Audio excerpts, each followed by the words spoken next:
yol izleyeceğiz hocam, onu sormadım ama. Başladık mı Hüda? Okay. Okay. All right. Well, let me start this seminar, which is a very special one, actually. We are together with several faculty members from different faculties from Boğaziçi University. And how we call this seminar series is NeurotechEU-NEURICOO matchmaking and NeuroFund capacity building session. So maybe if I give a brief information, NEURICOO is NeurotechEU's university industry collaboration body. So actually we are building it for the whole consortium. And NeuroFund is the next body that we are building.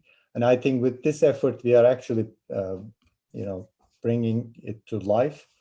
And it is about chasing the funding possibilities for the consortium, and especially government investments or large EU funds or matchmaking funds or so forth. So actually it fits into that perspective very well. And we are in an international level. We are going to develop this, but in a national level with international partners. We are actually doing this NeuroFund capacity building action now, which is really very, very nice according to me. So today's seminar will be on educational technologies and lifelong learning in a changing world, which is really true. It's dramatically changing, and like a neuromorphic or neurotechnological approach to a changing world is just fantastic. So we can actually carry on with that. So the program I have in hand will be that there's going to be 4 projects which are going to be introduced. And the first one, as far as I can see, is about education technologies and lifelong learning based. Sorry, I repeated the same. I think the first one is going to be about CoLearn, which is a very nice project funded as a part of NeurotechEU, and it's actually a proud matter for Boğaziçi University because Faculty of Education submitted this proposal and got it funded. That is really impressive. So I think Diler Hoca will be talking about that.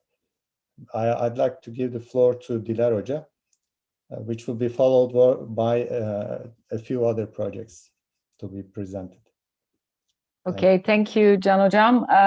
Could you give me the permission to share my screen? You can share now. Okay. I hope you can see my screen now. Hello, everyone. My name is Diler Öner. I'm from the Faculty of Education at Boğaziçi University. Today, I will briefly talk about CoLearn, which is an acronym for a project called Collaborative Course Design within the DigCompEdu Digital Competence Framework. This is a project, as Can Hoca said, funded by Erasmus+, Key Action 2, Cooperation for Innovation, and the exchange of good practices, more specifically, partnerships for digital education readiness in higher education. The coordinator of this project is Boğaziçi, and the partners are Radboud University from the Netherlands and the University of Bonn from Germany. In the projects, we have a very good team at Bonn here. Mutlu Akbulut, Duygu Mutlu, Senem, Yıldız, Beste Ulus, Yeliz, Günal Akgül, and myself are involved in it. And some of us are already here today. The main purpose of the project is to develop higher education faculty's digital competencies. We want to do that by supporting the collaborative design of online courses or course modules. And why are we interested in that? Well, because the COVID pandemic has dramatically changed and created significant challenges for higher education, as we all experienced. More specifically, faculty members were expected to transition their face-to-face regular courses to remote online modality almost overnight, and most of them were unprepared for this. Therefore, this urgency showed that faculty needs to develop digital competencies to easily adapt to the changing demands of teaching at the universities in the post-COVID era. Then what does digital competency entail? It's not mainly about technical skills, meaning the focus is not on teaching and learning how to use certain technological tools, although that is relevant and important, but rather digital competency is about how digital technologies can be used to enhance and innovate education and training.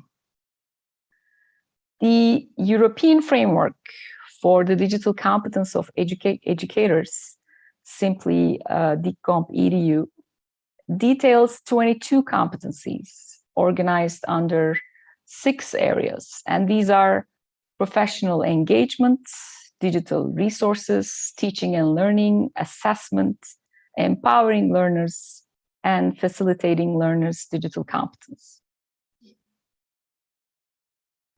In order to develop educators' digital competencies, we need effective strategies.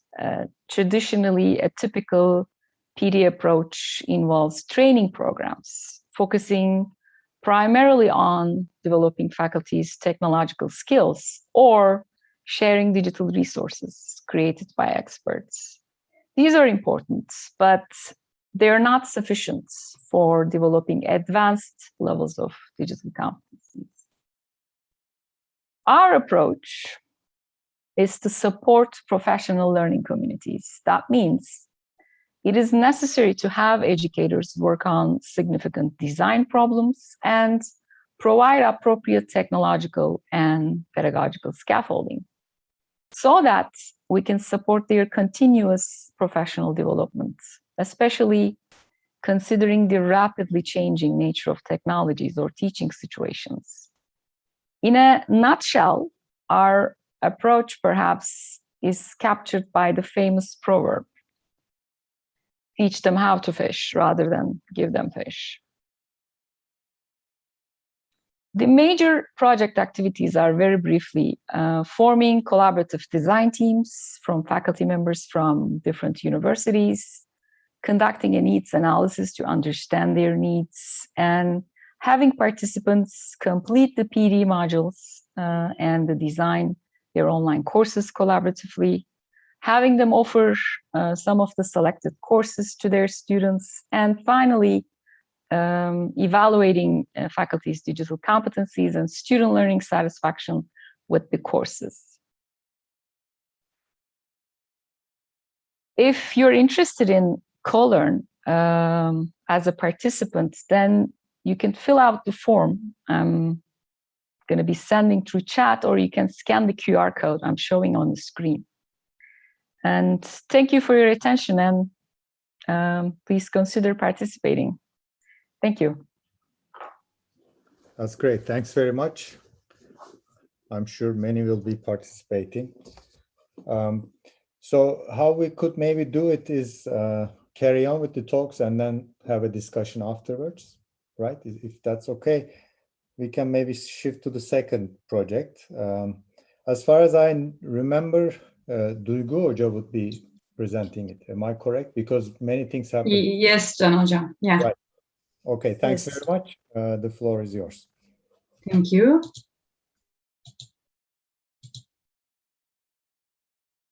Hello, everyone. I am faculty member from Computer Education and Educational Technology at Boğaziçi University. And we conducted a research study in the COVID semester, which was spring 2020, to understand our students' online learning experiences through the Community of Inquiry framework. And the PI of this research study is Dr. Mutlu and Akbulut, and I am presenting this study on behalf of her today. So we have some key concepts to examine for this research study: emergency remote teaching and the community of framework and mixed method research. Emergency remote teaching can be defined as an emergency remote teaching period distinguished from purposefully designed instruction for online teaching. And many universities switched to the new teaching techniques or delivery modes during the ERT period following the COVID-19 outbreak, as you may all remember. Most faculty were uncomfortable with virtual classrooms as they were not trained to run their classes online or had little experience teaching online. And also most students were anxious in the COVID-19 semester as online classes were completely different way of receiving education for them as well. We conducted this research study through the lens of Community of Inquiry framework. In the Community of Inquiry framework, we have three main presences: social presence, cognitive presence, and teaching presence. Social presence can be defined as learners' ability to identify with the group, with the classroom community, communicate purposefully in a trusting environment, and developing personal and effective relationships with their peers and instructors. Cognitive presence can be defined as the extent to which learners are able to construct and confirm meaning through sustained reflection and discourse in an online learning environment. And teaching presence can be defined as the instructor's design, facilitation, and direction of collaborative inquiry in online learning environments. Our motivation for this study was this question actually: is this framework still useful for understanding university students' online learning experiences in the ERT period? And the purpose of the research was to validate the character structure of the community inquiry framework in the COVID-19 semester and to explore undergraduate students' learning experiences in online courses, which were offered in spring 2020. And our research questions were, to what extent do the student data collected during ERT fit into the COI framework? To what extent does teaching presence predict cognitive presence and social presence during ERT? And what COI instructors are present in remote courses during ERT, emergency remote teaching period? So our research design was explanatory sequential mixed method design. We collected quantitative data through the COI survey and to answer research questions 1 and 2, and then we follow up the data collection with qualitative data collection, and then analyzed and came up with findings to answer the research question 3. The COI survey, which was developed by Arbo et al. in 2008, we gave this survey to our undergraduate students, and the prompt given to the participants was: consider the most effective online courses in the COVID-19 semester. The survey included 34 items for teaching presence, cognitive presence, and social presence. Also, we sent out a separate form to volunteer for interviews after completing the COI survey. We recruited volunteering participants for semi-structured qualitative interviews with open-ended questions. 745 undergraduate students from a variety of faculties at Boğaziçi University responded to the survey. As you see, we have Faculty of Education, Faculty of Economics and Administrative Sciences, School of Applied Disciplines, and Faculty of Arts and Sciences. For the qualitative part, we purposefully selected 18 participants from 31 volunteers through maximal variation sampling to represent different programs at the university in our dataset. Arbo et al. Reported the instrument's internal consistency in terms of quantitative data analysis was 0.94 for TP, 0.91 for SP, and 0.95 for CP. This is the original internal consistency of the survey reported by RB et al. In the present study, the reliability of the collected data was analyzed based on Cranbos alpha coefficient as well. And also we conducted a confirmatory factor analysis to evaluate whether the proposed structure fit the students' responses. And also we use a structural equation model to see the extent TP predicted SP and CP.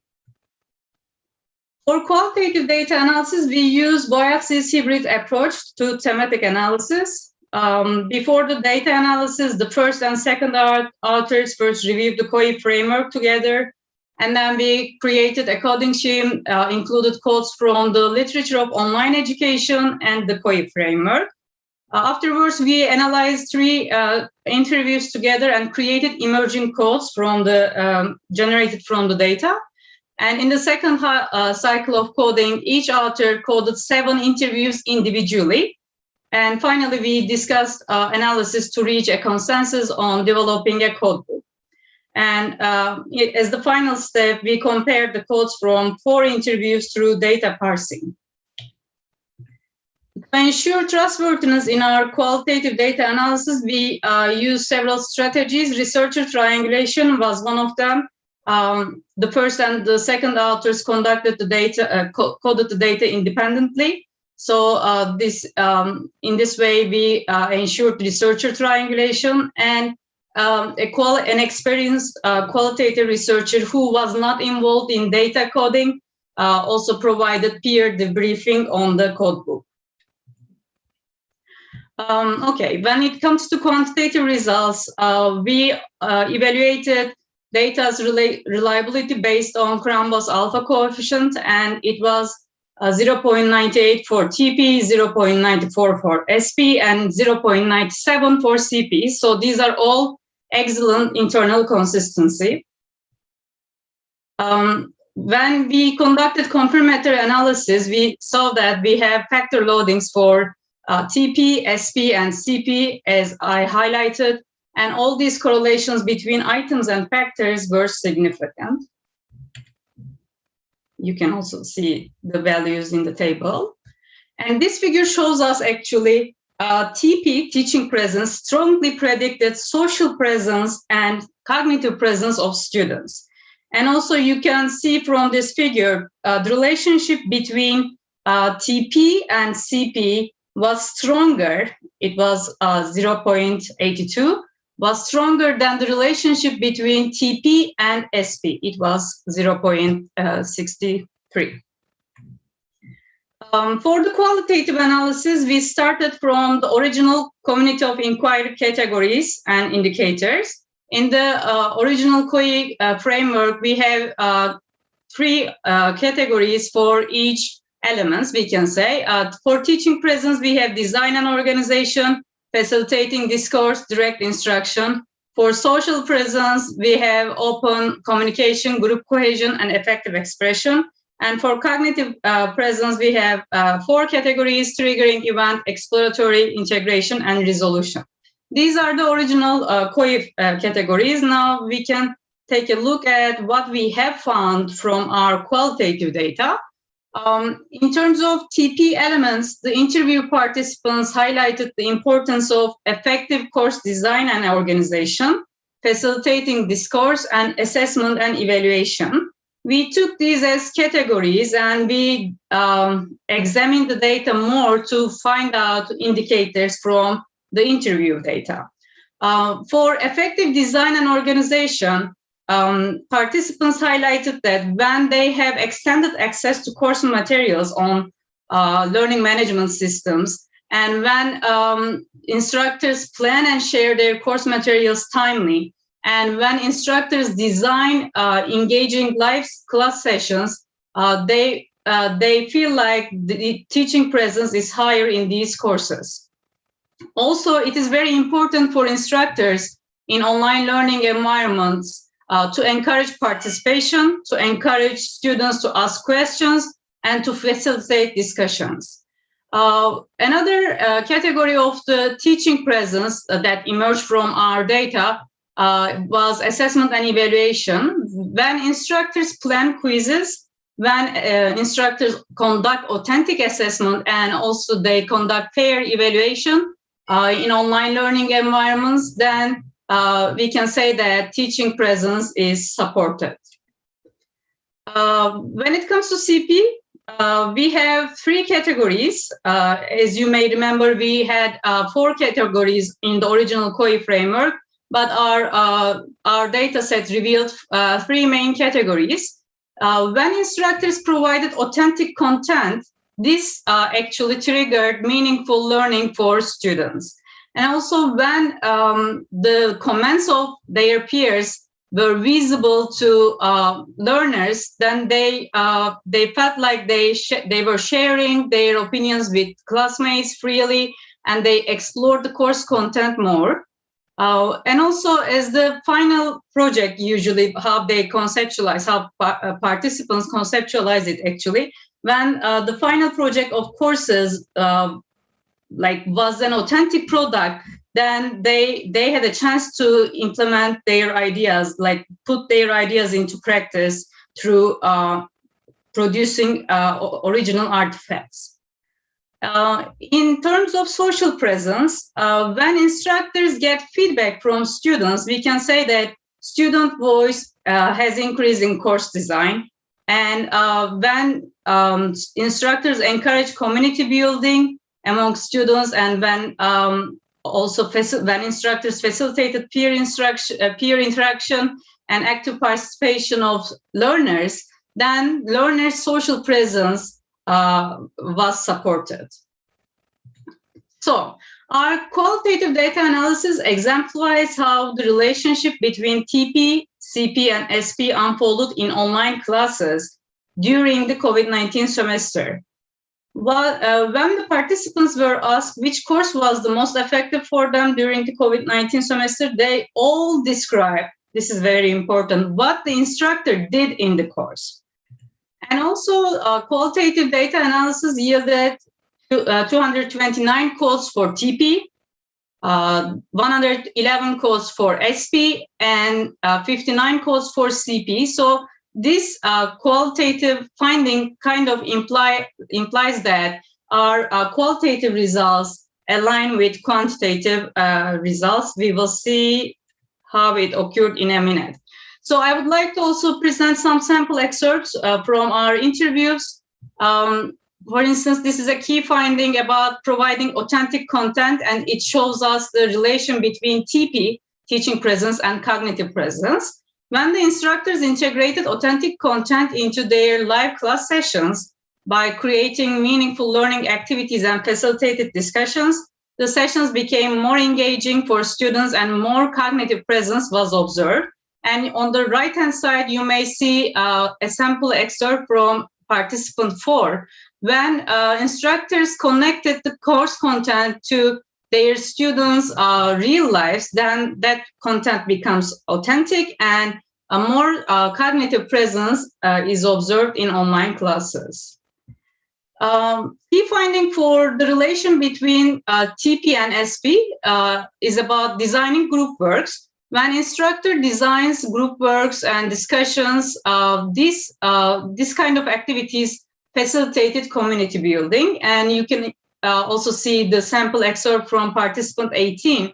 When instructor asked them in the beginning, right in the beginning of the COVID-19 outbreak, to set up WhatsApp groups, the communication between the students and also between students and the instructor was active during the semester, and this increased their learners' social presence.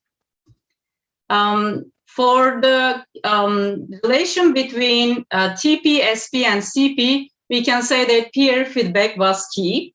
When the instructor designed activities where students can provide feedback to each other, then their both social presence and cognitive presence were supported.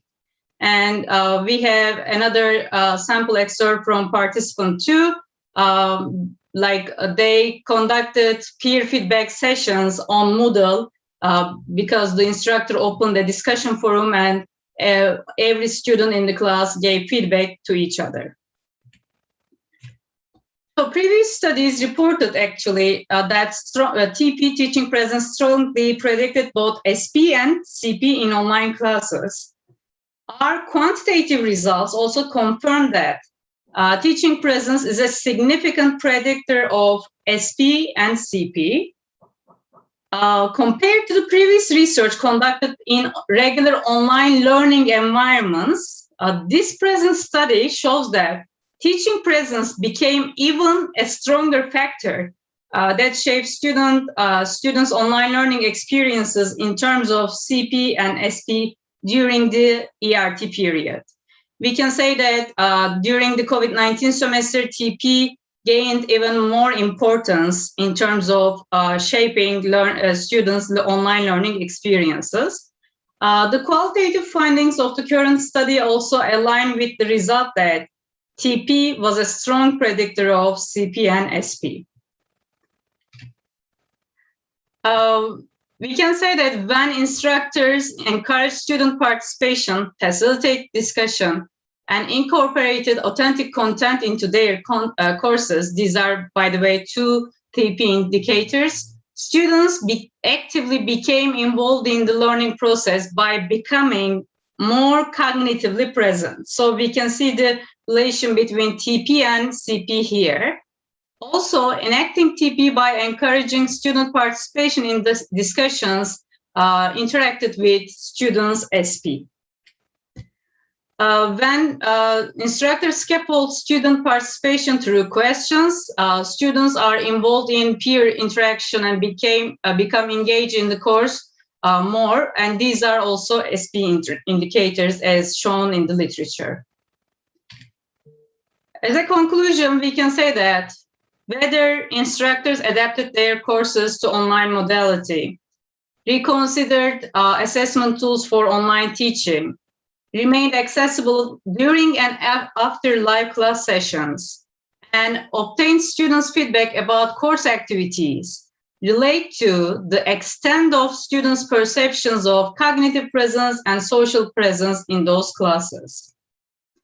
These are all specific to the instructor and determine actually the instructor's social presence as well. Okay, for further research, we have a question. How can some technologies be used for TP, SP, and CP? Students expected to stay connected with their instructors and peers during ERT, while most distance education is designed for asynchronous modalities. And as we all experienced, most faculty members' use of technological tools was limited, given that a rapid transition to online teaching occurred in the COVID-19 semester. So by considering these, we suggest that further research can explore teaching presence, cognitive presence, and social presence in settings where fully online or hybrid courses are offered in the current post-ERT period, focusing on the role of effective technology integration. We have a few limitations for this research study. The sample did not include other universities.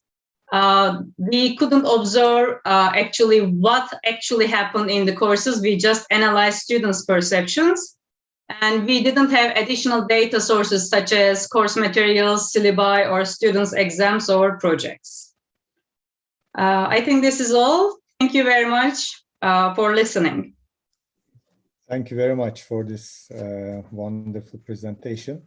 Again, we will refer back to the participants' questions later on.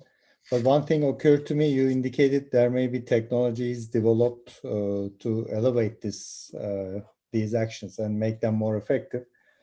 Do you think that is, I mean, according to me, that fits this TÜBİTAK 1004 project very well, actually. So do you also agree with that? Or yeah, I agree with that. And also we extended this research a little bit more, actually, after conducted this research study during the ERT period. We added technology presence component to the COE framework, and we collected data for that as well from our undergraduate students. And we expect to kind of integrate technologies more effectively for online or hybrid instruction. Right. Yeah, that's great. So there is a lot of very relevant material for the project as well. Yeah. Thanks very much. So for the You're sake welcome. of time, let's shift to the next project. Can Hocam. I'm not clear if Yasemin Hoca would be presenting it or Senem Hoca. Both are wonderful. So I want to talk about 3 other projects which may go under more under the with toplumsal projeler. yeah, okay. Kind of. Yeah. But I just want to Society. give 3 different projects. 2 of them are related to digital to use of digital tools. One is teacher training. The other is about students content, actually, not students, content. And the third one is exactly for a toplumsal hizmet projesi kind of thing. Okay. And these are all they are finishing their timelines. So before Senem, I want to present this briefly, but if Esin Hoca wants to actually talk now, then Senem will come after me, okay, to explain. It's all up to you. Of course. What I could do is I could just briefly explain the 2 things that has not really happened yet, but they will be hopefully, a part of the 2004 project. At this particular point, if